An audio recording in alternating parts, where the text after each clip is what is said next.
Assalamualaikum warahmatullahi wabarakatuh. Pernah nggak kalian dengar kisah tentang bangunan tua yang setiap malam Jumat selalu terdengar suara tangisan dari dalam? Padahal bangunan itu udah kosong bertahun-tahun. Selamat datang di Rendra Story Horror. Kisah kali ini berjudul Ruang Kosong Lantai 3. Baik, langsung saja kita ke ceritanya. Namaku Rian. Aku kerja di perusahaan percetakan swasta di daerah Karawang. Tempatnya bukan di kota, tapi agak masuk ke pinggir kawasan industri. Bangunannya gede, tapi tua. Udah dari tahun 90-an katanya. Dulu bekas pabrik tekstil. Tiap hari kerjaanku ngatur layout cetakan dan ngontrol anak-anak gudang. Biasa aja, gak ada yang aneh. Sampai suatu hari, semua mulai berubah sejak aku dipindahin ke ruang lantai 3. Ikut saya Mas Rian. Sekarang kamu ditempatkan di atas ya, di ruangan paling pojok, kata Budian, HRD kantor. Aku langsung mikir, lantai 3? Bukannya itu udah lama kosong? Karena sebelumnya aku tahu, cuma sampai lantai 2 dipakai. Lantai 3 itu katanya cuma buat nyimpen barang bekas yang udah gak kepake. Tapi ya udah, aku manut aja. Pas pertama naik ke lantai 3, rasanya aneh. Kayak hawa dingin yang beda dari AC. Langkah kaki Budian pelan. Dan waktu kami sampai depan ruangan paling pojok, dia sempat berhenti sebentar. Nah, ini ruangannya Mas. Sementara kamu di sini dulu ya. Dan lupa bawa kunci, soalnya ya suka susah nutup sendiri pintunya. Dia tersenyum, tapi agak kaku. Lalu dia turun lagi. Ruangan itu kecil. Cuma cukup buat satu meja dan kursi. Tapi yang bikin merinding, jendelanya tertutup dari papan kayu dari luar. Cahaya hampir gak masuk. Aku nyalain lampu masih nyala. Tapi kerasa kayak remang gitu, walau udah terang. Aku coba biasa aja, laptop nyala. Kerjaan mulai aku buka. Tapi baru 5 menit tiba-tiba, tok tok tok tok. Aku nengok ke pintu. Gak ada siapa-siapa. Aku bangkit, buka pintu. Kosong. Lorong juga sepi. Ya udah, mungkin perasaan. Tapi belum sampai 10 menit, suara itu terdengar lagi. Kali ini lebih pelan. Tok. Tok. Dan dari balik lemari tua itu, di ujung ruangan, ada bayangan hitam berdiri. Aku langsung berdiri. Siapa di situ? Tapi gak ada jawaban. Aku buka lemari kosong. Hari itu aku mutusin buat kerja di bawah aja dulu. Tapi sejak saat itu, tiap malam ada yang mengetuk pintu lantai 3. Selalu, dan yang bikin makin parah. Kadang-kadang aku dengar tangisan perempuan dari dalam lemari. Besoknya aku cerita ke Sepam. Namanya Pak Wahyu. Pak Wahyu langsung diem. Terus bilang pelan, "As, kamu udah dipindahin ke ruang 3C ya?"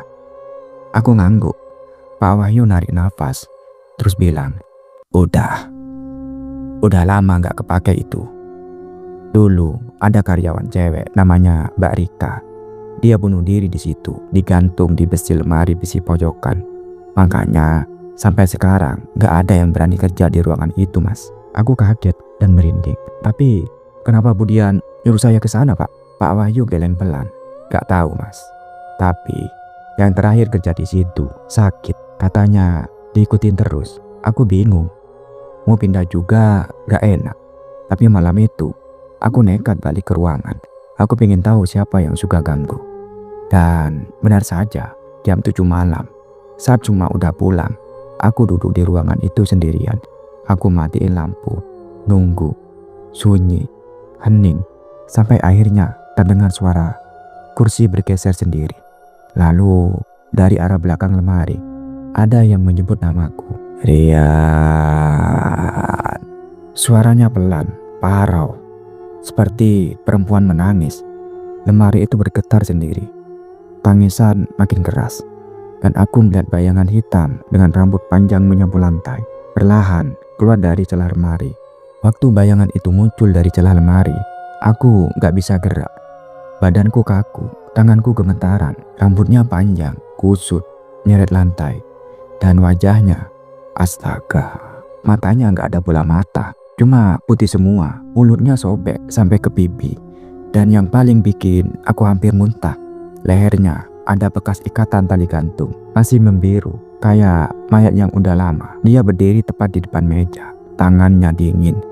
Aku gemetaran, lalu dia nunjuk aku. Kamu yang sekarang duduk di mejaku. Suaranya parau, seperti suara dari kerongkongan basah yang berlendir. Aku lari keluar ruangan sambil teriak. Nafasku ngos-ngosan sampai ke tangga lantai 2. Tapi aku sempat nengok ke atas, dan dari lorong gelap lantai 3 itu, dia berdiri dengan kepala miring ke kiri sambil tersenyum. Senyum yang gak masuk akal.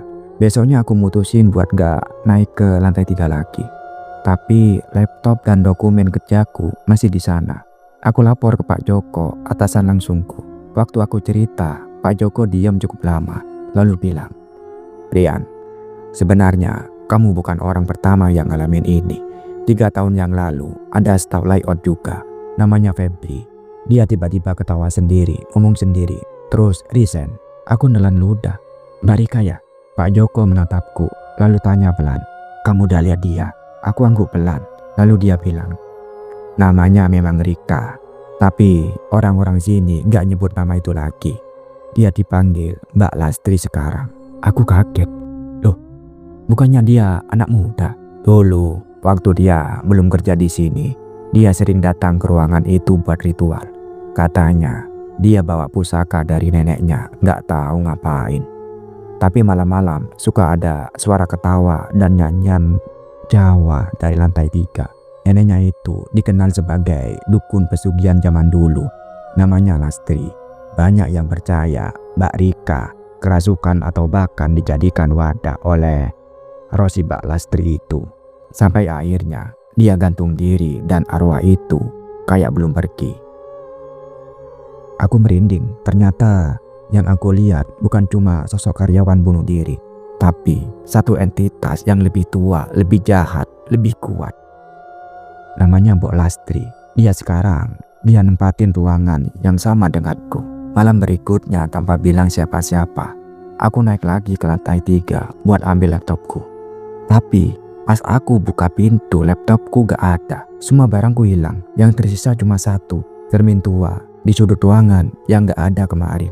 Gak di dalam cermin itu. Dan di dalam cermin itu, aku melihat diriku duduk dengan tali gantungan melilit leher. Aku teriak mundur. Cermin itu pecah sendiri tanpa disentuh. Pas aku lari keluar, pintu nutup sendiri dengan suara keras.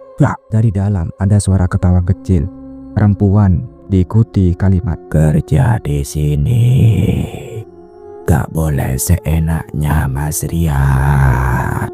Aku jatuh sakit seminggu, mimpi buruk tiap malam. Dalam mimpi, aku selalu didudukin di kursi lantai 3 dengan tangan yang diikat dengan Mbok Lastri. Jalan kelilingku sambil nyanyi lagu Jawa pelan-pelan. Lir ilir, lir ilir, teanduri wong somilir. Pas aku bangun, selalu ada bekas tali merah di melingkar di leherku. Hari ini, aku mutusin buat resign.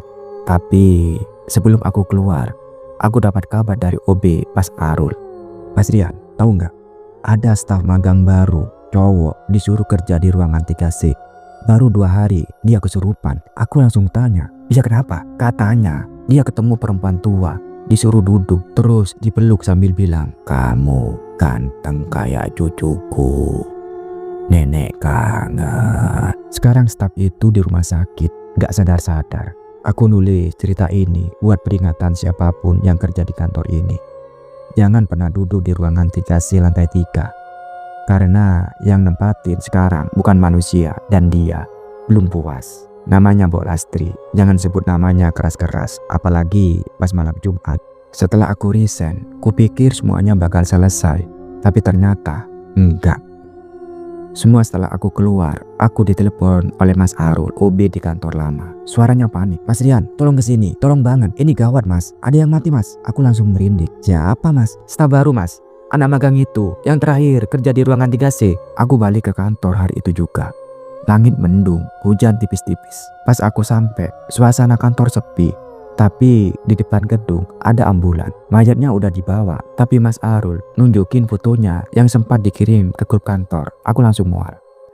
Wajahnya membiru, lidah menjulur, dan yang paling gila, dia meninggal di kursi ruangan 3C dengan laptop nyala dan di layar cuma ada tulisan, aku udah duduk di sini, tapi kenapa masih gelap? Aku nggak bisa berkata-kata.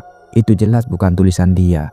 Itu kayak tulisan anak kecil atau orang yang pikirannya nggak waras. Aku nekat naik ke lantai 3. Ruangan 3C dikunci. Tapi entah kenapa pintunya bisa kebuka waktu aku sentuh.